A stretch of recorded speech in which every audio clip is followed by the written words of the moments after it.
Hello everyone, welcome to my Linux mousepad tutorial where I go through this whole mousepad that has commands from A through X and alphabetically labeled of different commands to use within Linux and what they do. And I'm just going to go through each one of them and tell you what they do and a little brief history. And currently I have through to the fourth one on the list of A. It is, and I'm actually going to be demoing 3 of these on the mouse pad. I'm going to add an additional one because it equals what I'm trying to show here today. So I am going to be demoing apt, or Advanced Package Tool. Apt-get, aptitude, and I'm throwing an apt-cache. All 4 of these are described as search for and install software packages in parentheses debian / Ubuntu. Apt. So apt. APT. This is essentially a Debian-based Linux package tool. Advanced package tool is what APT stands for. And this is essentially when you need to install any packages on your Linux machine. You install a tool that you use or a software, you are going to use apt via the terminal to install a lot of stuff. I'm going to start off, let's increase it, make it real nice and big. I'm going to go over here. Let's do demos apt. So what I have in here, I actually can't run an apt command out of my computer because I am not on a Debian-based Linux distribution. So I have created this little demo within a Docker file, therefore a container, to run a Ubuntu container. So really, I am just going to create an Ubuntu container for your knowledge, and I'm going to just run it, and then I'm going to get into it via this make file, make terminal, which really just runs the executable iterator or interactive bin bash within the Ubuntu container so I can actually demo the use of apt. That's a little background of how I'm actually setting this up. So all I have to do is make terminal because I already have it running. I had a command make build. That's Docker. I don't want to get into it. Make terminal. So now it ran this, and now I'm within this container, which is a terminal on an Ubuntu operating system. So now I can actually use apt. So I'll be demoing apt-get, apt-cache, and aptitude. That's what I'll be demoing today. So let's start off with the original apt-get, the OG apt-get. Apt-get was the very much original, the Debian base to install binaries.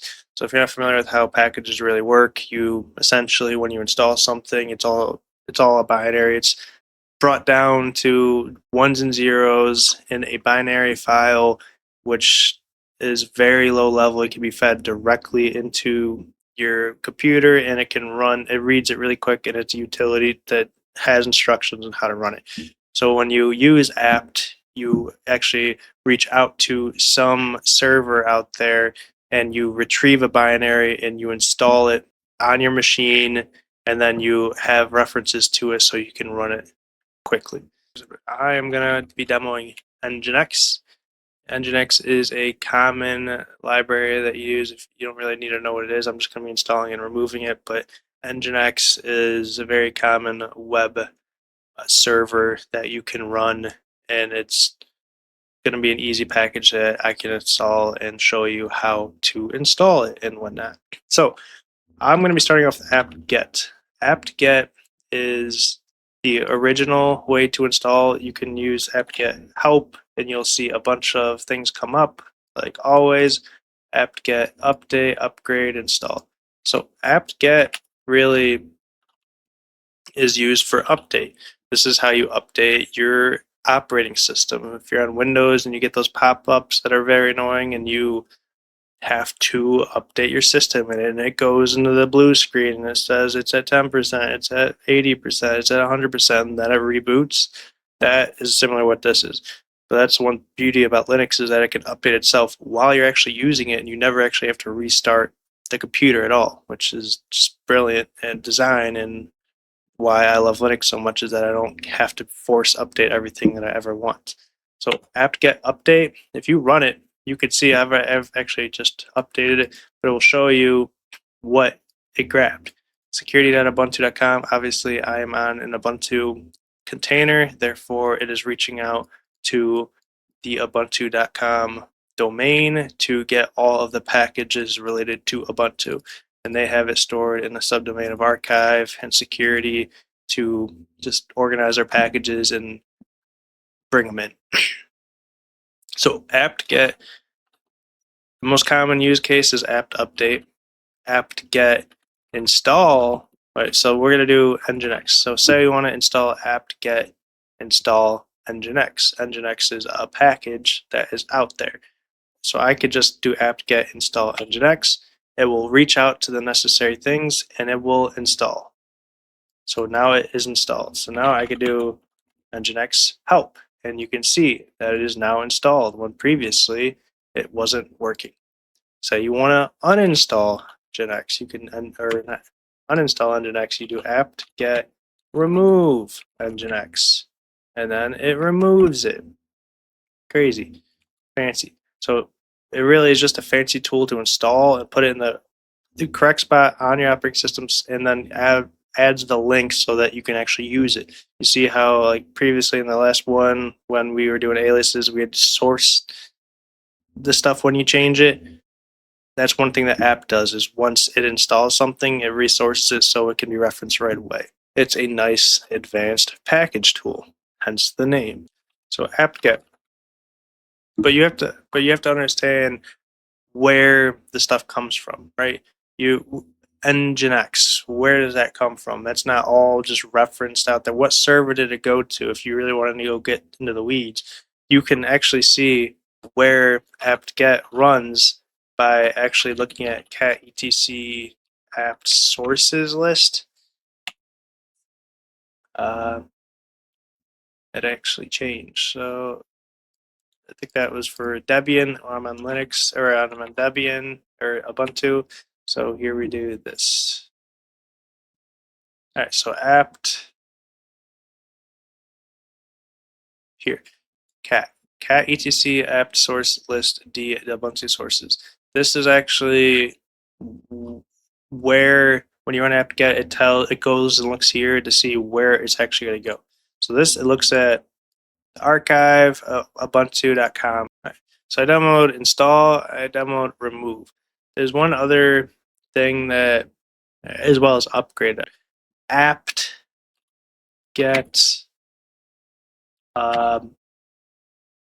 update, no, upgrade.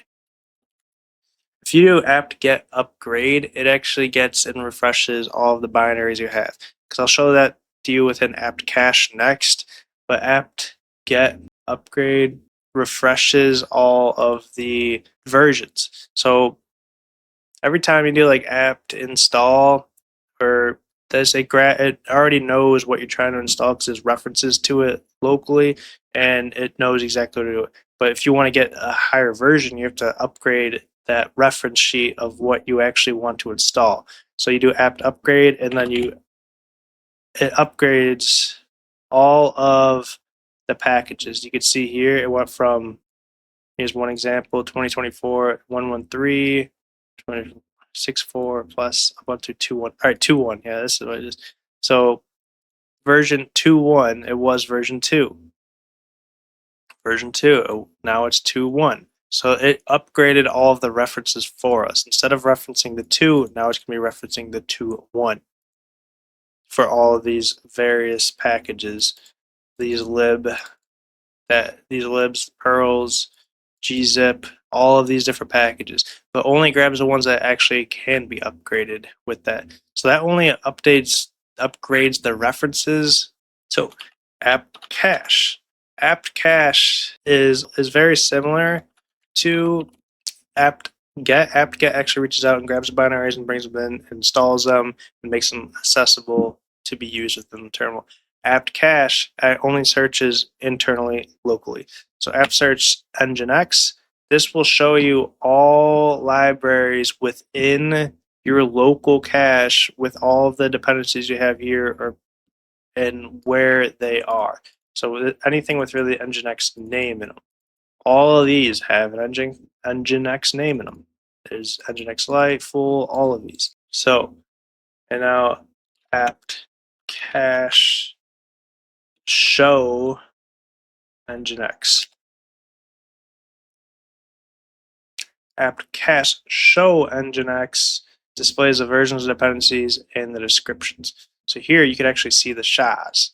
So if you don't know what SHA-256 is, it really is a brilliant compression or encryption algorithm, I think it is. A lot of cryptos run on it, but it essentially is an algorithm that you could take as much text as you possibly want, and then it shortens it to these 64 characters, which are a character's 4 bits apiece, so therefore 64 times 4, 256, hence SHA-256. And you can see 512 is different if you want to compare it. But this SHA-256 is probably the most used, and this really is used to make sure nothing is manipulated. So if you send the exact same text in and do the same SHA-256 algorithm, you should get this exact same 64 character string back.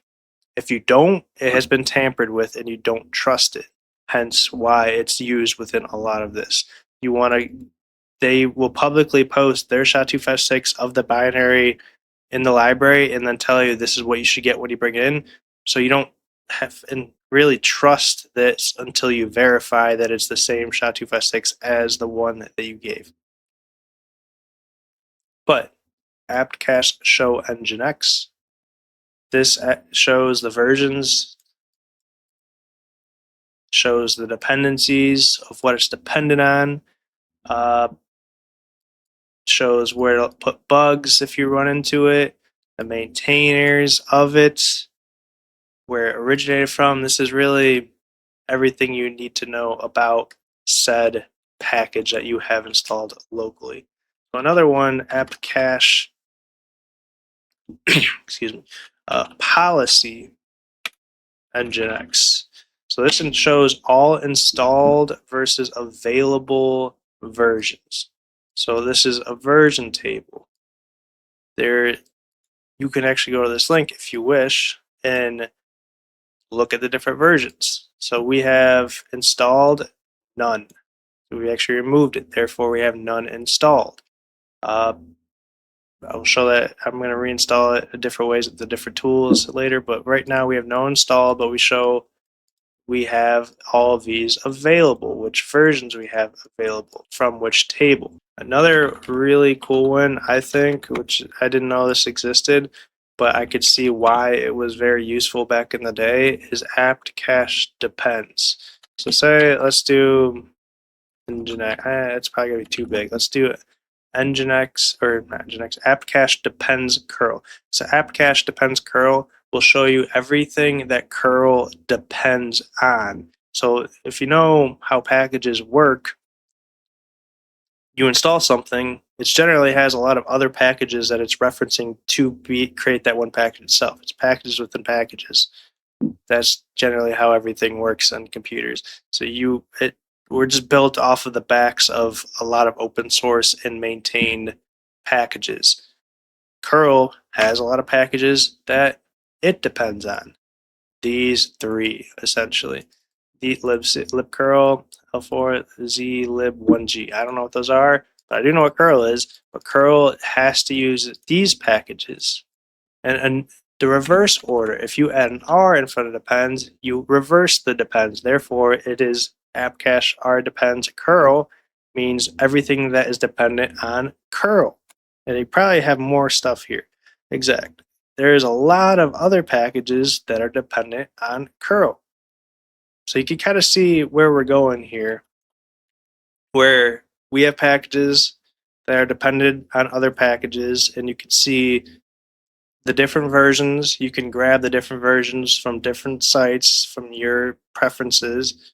That gets confusing, hence why this apt advanced package tool exists, as it's easily, you could see what's dependent on which package. You can then check what version you have and you can compare. So that this is what this was what happened in 1998, it said, and the apt-get and apt-cache. So another one I want to demo is aptitude. Aptitude was made in 1999, the year after apt-get and apt-cache was created, and this put a graphical user interface over the package managing tool apt-get and apt-cache. It loads the cache, and you can actually see everything in here.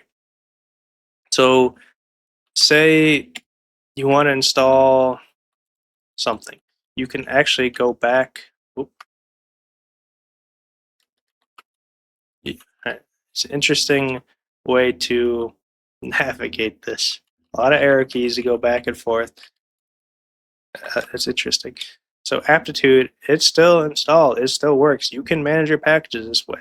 But this was really used to help you visualize what's dependent on what and install. This even shows you all the available packages you can install that are not. So I have 117 packages installed within this container, 83,000 that are not, but they're known to exist. There's also virtual packages and tasks. I'm not really sure what virtual packages and tasks are. I assume they're pulled in and ran virtually instead of installed. So tasks, I'm not sure. I'd have to get into that. But you can look at installed packages. Editors, main. We have Vim installed in here. Vim common, Vim tiny. And you can do a question mark, and it will print out what this is. And it will also give you help, up or K, the selection up or down. So let's say we want to install something again. Let's go to not install. Let's go to web, all the way at the bottom, main, and I'm pretty sure nginx should be all the way. Let's do a wget. That's similar. I'm not sure where nginx is. Probably could search this, but it's a weird graphics interface, and I don't think you're going to use this, so I'm just going to choose wget. So wget, we installed wget. Let's install it. Oh, actually, when you click it, you say wget, and then it shows you everything that we kind of just went through in a nice UI. It shows you who the maintainer is, where it's going to grab, where the package is coming from, GNU org software wget, what it's dependent on, and it also shows you what's unsatisfied. So if I installed wget, it will show me what versions I would also need to update for other packages. Look at the big green. It's telling you, it brings your eyes to it. It shows you that I currently do not have, or my system is unsatisfied for this dependency in order to install wget, as well as CA certificates. So if I would have to install this, it would also install the other ones as a dependency. And this is where you come in here, and do you actually want to install it? Do you actually want to install this package too? You could choose. Sometimes you can come and see here, hey, this libidn2 package, it needs a greater than or equal version of 0.6. Do you have that? It would tell you if you don't have that. This is basically showing you issues with the installation prior to installing it, and it's a nice graphical user interface over it with color so you can actually see it. So let's try to install it. I'm actually unsure how to install it. So let's see. Install or upgrade a package is a plus sign. All right. So plus sign. It's green as in we plussed it, meaning we want to install it. So you actually press G, it checks the dependencies, and then it brings this page up to show you what we just saw. We saw we were dependent on this. I guess there's more dependencies further down that we didn't see that we needed packages being automatically installed to satisfy the dependencies. So again, this is it was very high tech back then. Imagine having to manage all of your dependencies and knowing what versions are what. It was difficult back then. Now it's pretty autonomous, and your system is smart enough to actually know what versions it needs, and it has conditions to show you that it needs this version over another version. So we have wget. We found it in the uninstalled GUI. We clicked plus. It highlighted it green. Then you press G, and it will open up this screen to say this is the dependencies that we need in addition to install wget. If you press G again, it will install it. Installs it. And now we should be able to see it. wget. It is now installed. So wget is a very useful tool. We'll get to it eventually, but it is one that we just installed via aptitude. So we saw apt-get. We saw apt-cache. So apt-get reaches out, actually installs the binaries, it updates the versions that are local. Apt-cache controls everything locally, all the references you have to reach out, as well as the maintainer or information of the package that you're going to install. And then aptitude, a GUI over top of that, so you can have a better experience installing and verifying your packages and what's dependent on what. So the final one is apt. Apt was made in 2014, I like to say. Yeah, it was in 2014. So that was a long time. That is what, 16 years later? 16 years later after apt-get, someone finally built apt. And apt is just a more useful way to install packages. This way, instead of apt-get, it really encompasses all of it in a more simpler manner. Instead of having apt-get, apt-cache, it's just apt, and it encompasses all of these and basically just references the other ones in a simple package. So just like normal, apt-h. You can list your packages, search, just like we saw in apt-get. You can update, you can upgrade, you can full upgrade, you can satisfy dependencies. You can really do everything that we just did. So let's do it. This is the common way that everyone anymore does it, via Ubuntu or Debian. And so install Nginx. Yes. And now Nginx. Oh, it's installed. Apt remove Nginx. And it removes. All right. So I'm going to open up another terminal. Let me get back into this to make it nice and big, similar to this. So now I'm in the same Ubuntu instance on both.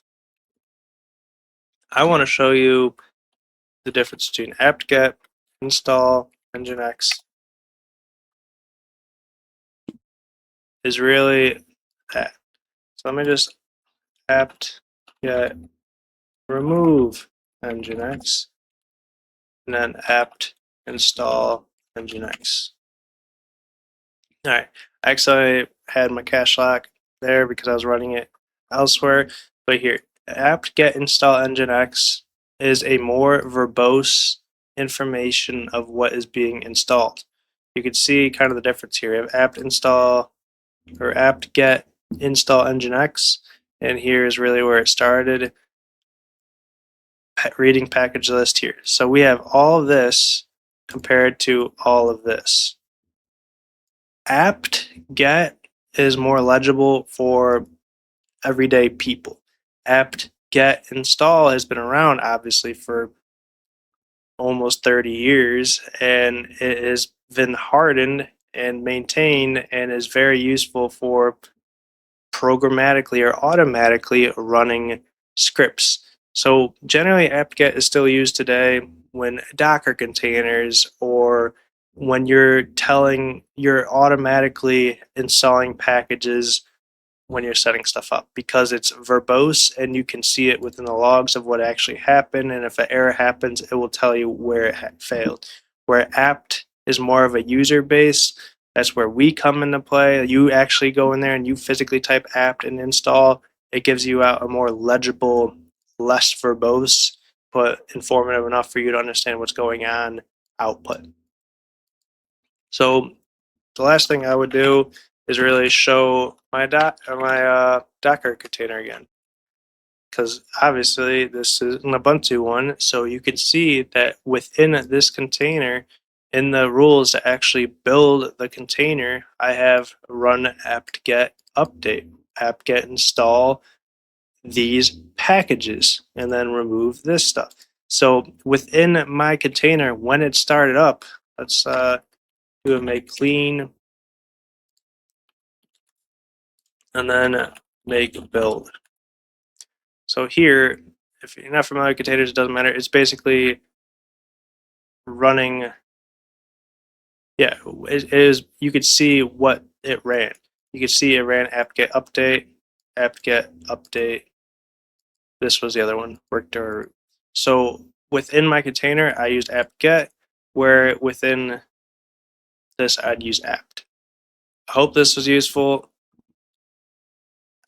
I don't use apt much. I use Pacman on Arch Linux, by the way.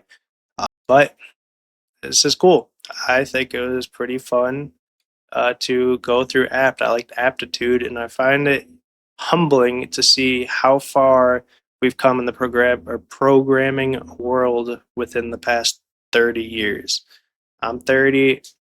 I can't imagine in 1998 someone figuring out how to manage packages in a computer that was in 1998, when gigabytes of RAM was unheard of. Here we are, and we're going to continue.